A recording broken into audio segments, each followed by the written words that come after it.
Hey y'all, welcome back to my channel. If you're new, I'm Alycia. Welcome to my November reset where I'll share how my October goals went and then share my goals for November. I'm making this in hopes of inspiring you to prioritize wellness in your own life and also prioritize things that bring you joy outside of work. For the month of October, I set goals in two main priority areas. That's health and wellness and then YouTube. Let's get into the October recap. So for my October health and wellness goals, it was my goal to be active after work for 30 minutes on 3 days with doing activity a minimum of 2 days. And then there was like a sub goal of doing at least 1 day of strength training, whether that was doing kettlebells, Pilates, or resistance bands. Here's the thing. I've been meeting the goal in terms of the number of days of being active. Like I was definitely active for 3 days each week, but there was 1 week where I didn't really keep close track of what I did in terms of strength training. I know I went on a couple walks that week. Like I didn't do a great job of adding all of my workouts to my calendar, but here's the thing. I kind of feel like having the specific sub goal of doing the strength training a certain number of days feels too restrictive to me. I know we hear a lot about things like intuitive eating. I'm someone who likes to practice intuitive physical activity. Like I like to work out intuitively. Like I like to see each day what I actually feel like doing. I know like enjoying physical activity is really important to me. So if there's a day where I had intended to do a strength training workout, but I really don't feel like it and I'd rather do something else, I'm gonna do what I feel like doing. So I think moving forward, I'm not gonna set such a strict goal in terms of the number of days of strength training. I like to just see how I'm feeling and work out more intuitively. But in terms of physical activity, I've been enjoying Heather Robertson's workouts. So if you missed the video where I tried out her workouts for an entire week, I'll have it linked down in the description box if you're interested. But also in terms of activity, I'm not sure how the weather is where you are, but here in the DMV, the leaves are changing. The foliage is so beautiful. That's been a real motivator for me to get outside as much as possible, to go on walks, enjoy the crisp fall air, enjoy the beautiful leaves as much as possible before the weather just gets so cold. So I've really been enjoying that. The fall leaves and the beautiful foliage is one of my favorite things about fall. I'm not someone who's really into really spooky things and like, I'm not a big like Halloween fan per se. I don't like to be scared. I don't like to be spooked. So the fall foliage is just what I live for in the fall. So in terms of that first goal, I'd say that I mostly met it, with the caveat that the strength training part is a little questionable. It's a little questionable. I know I did some Pilates, I did some resistance band workouts, but I didn't keep super close track, but I'm okay with that. I'm happy with the activity that I did. Okay, the next goal was to journal before bed 2 times a week, a minimum of 1 day. I've been meeting my goal of journaling in terms of the number of days per week, but I haven't necessarily been doing it before bed. So what I've found is that I'm better writing either in the morning or even in the afternoon when I come home from work. But right before bed, I'm just so mentally drained that I honestly just don't feel like it. I'm not motivated to do it. It feels like a struggle before bed. Like I'm just so tired, so exhausted. So I don't think before bed is my ideal time to journal. If you're someone who journals, has a journaling practice, what time of day do you typically journal? Like, do you journal in the morning, in the evenings? What's your preference there? I'm curious to know. So for me, I've been playing around with journaling before I start working in the morning, or even when I get home from work as a way to kind of transition from the workday into the evening. So I think those are gonna be my ideal times. I'm still going to play around and see what I prefer, but I'm going to allow myself to be flexible and not have a set time to do it. So if I'm able to do it in the morning, great. If I'm able to do it in the evening, that's cool too. And then the next goal of meal prepping my lunch and dinner on Sunday afternoons,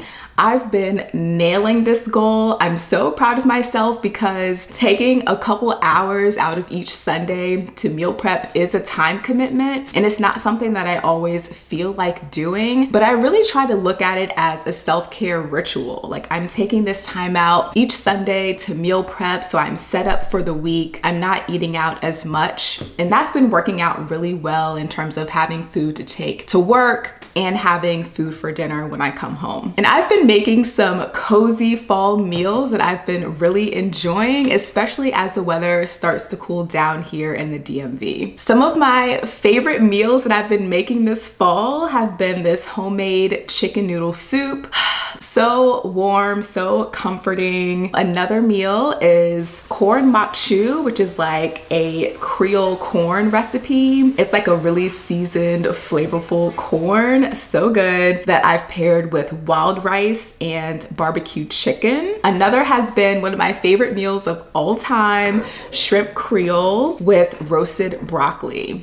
So comforting, just a meal that I can never go wrong with, and I'm so happy that I found a way to make it gluten-free. And then some other meals that I've been enjoying have been this ground beef chili that I've been eating over gluten-free pasta. Again, really delicious and satisfying. So those were all meals that I've had before and like I knew that I liked, but I did try out a new recipe. I tried making spicy basil fried rice with chicken. It turned out really well. I was a little concerned by the amount of pepper that the recipe called for. So I did kind of tweak it, not put as many peppers in it, but it turned out really delicious. So I'm gonna continue to try to find a new recipe here and there to kind of work into my rotation. Do you have a favorite fall meal or just something that you enjoy eating this time of year? Let me know down in the comments. Okay, switching gears to my YouTube goal of posting one video a week, staying consistent with that. I've been doing really well. This has been a major priority. So I've done well with posting weekly. I've really had to get more organized since I do have travel coming up very soon. And I feel like I'm gonna be traveling on and off for about a month or so. So I really have to be on my game and planning ahead. So I tried something new that I think I'm going to try to continue. I tried batching my videos for the first time. So I took Columbus Day, a day that I had off of work, and batched 3 videos so that I wouldn't have to try to record while I'm traveling and things like that. And that has been so wonderful, just having video footage already recorded. And then it's just a matter of editing and getting it scheduled. So yay for batching. I've always heard that it's helpful, but I was just never really able to do it. But something that's really helped me is planning out video ideas for a month or two and actually putting it on the calendar so I know what videos are coming in what order, which ones I need to plan ahead for. So I just feel on top of my game, and it's something that I want to continue doing, planning ahead and batching where I can. In terms of progress, I'm really happy that my community is slowly but surely growing. At the time that I'm recording this in late October, I'm almost at 200 subscribers. So yay for that. I'm happy that more people are deciding to stick around and joining the community. So if you are watching this and you haven't subscribed yet, consider subscribing if you like my vibe, like my content, so you don't miss my future uploads. And to be clear, I'm not like obsessed with the number. Like, I'm happy it's growing, but I'm also looking at engagement on my videos. So how many people decide to leave a comment, but I'm not rushing this beginner stage. You know, one day I'll be able to look back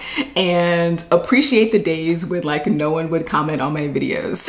Like, I know it's not gonna stay this way. So I'm just enjoying where I am in this journey and, you know, just understanding that we all start somewhere. My last YouTube goal for October was to check YouTube Studio only one time a day after work, because I was checking it more often, thinking about my analytics and views just way too much. So I am doing so much better with this. I'm happy to share. I feel like I've made a lot of progress in terms of my mindset in this area as well. I've I've had to come to the understanding that I really can't let a video's performance, whether that's good and it's getting more views than it typically does, or whether a video doesn't get many views at all, that I can't allow that to affect my mood, affect my day, affect my outlook on how this is going to go. I just have to understand that this is all part of the process. Some videos are going to do well, some videos are not going to perform whatsoever, and that's just a part of the process. I'm really taking this whole YouTube process as a way of practicing, enjoying the journey, and not being super attached to the outcome of it. And that I don't have time to be obsessed about the analytics. Yes, I'm going to look at them, but I'm not going to let it hijack my day. So I'm keeping my focus on what's in my control, and that's improving with each video. I've improved my mindset and I'm so happy about it. Now let's shift gears and get into my November goals. As I mentioned before, I'm doing a lot of traveling the month of November, so I'm going to be very realistic with myself in terms of the goals that I set. So I'm going to be taking some of the pressure off of myself of tracking some of the behaviors for my own sanity. So I'm going to encourage you to do the same. If you have an especially busy period, it's totally okay and probably a really good idea to adapt your goals to be realistic with what's going to actually be helpful for you. It's not going to be helpful for me to leave my goals as they are and expect that I'm going to be able to maintain all of them in the same way when I'm traveling. So I encourage you to adapt your goals as your kind of priorities change, as your circumstances change, and it's totally fine to adapt your goals to be realistic for what's coming up for you. In terms of activity, I'm going to prioritize walking while I'm traveling. I'm not going to be focused on doing workouts on YouTube since that's not going to be very realistic, but I'm going to prioritize walking. That's something that I can do as long as the weather cooperates, but I have a feeling that I can get in some nice walks while I'm away. So that's my goal. I'm not tracking it. I'm just going to work out intuitively. I'm going to go on walks. I'm going to enjoy it. And that's going to be my main form of movement that at least that I'm planning for. And then the benefit of doing that would be stress relief and also heart health. In terms of journaling, I do want to maintain my journaling habit. So I'm going to journal for 5 minutes, a minimum of 2 days. So I put the 5 minutes on there as a way to decrease the pressure and expectation around this goal. I'm not going to set myself up for failure thinking that I'm going to journal for, 15 minutes each time, 30 minutes each time. I'm keeping the expectation low. And if I exceed that, then awesome. But I'm keeping my expectation low and setting the bar at 5 minutes, a minimum of 2 days. And the way that I'm tracking this, again, I do dated entries whenever I journal in my physical journal. Sometimes I journal digitally in the Day One app. So either way that I'm journal, it'll have a dated entry so I can see how often I'm journaling. And the benefit of doing that is stress relief, managing my emotions, managing my mood, releasing all of the thoughts out of my head so I can be more focused during the day as well. All good things. I'll have some videos coming up on journaling pretty soon. So if you're interested in that, stay tuned. And then a third health and wellness goal that I think would be beneficial while I'm traveling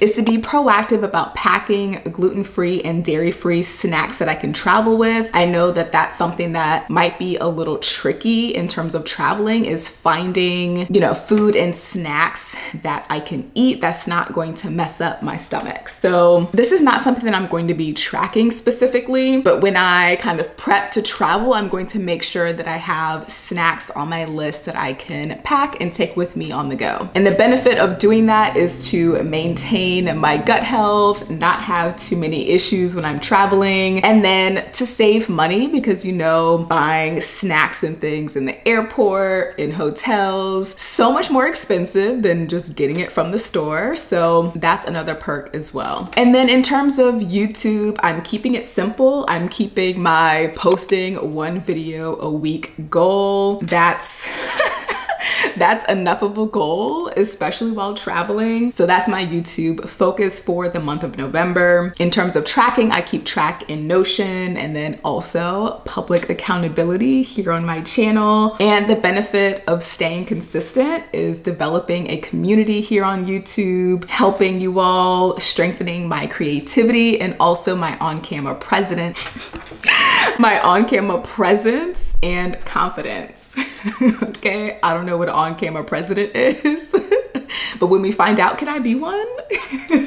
Let me know down in the comments what you're focusing on for the month of November. It doesn't have to be related to anything that I've talked about, but just let me know what you're focusing on. I'm excited for you and can't wait for you to make progress on your goal. Okay, last but not least, I'm going to go over what I've been enjoying in the month of October. So the first is a snack that I've been enjoying. It's a gluten-free, dairy-free snack. It's combining popcorn, combining sea salt popcorn. I usually try to buy Skinny Pops, sea salt popcorn that has no butter, and I combine that with cinnamon Chex cereal. But it's such a tasty, kind of sweet and salty dessert or snack. I actually got the idea to combine these off of the back of the Chex box.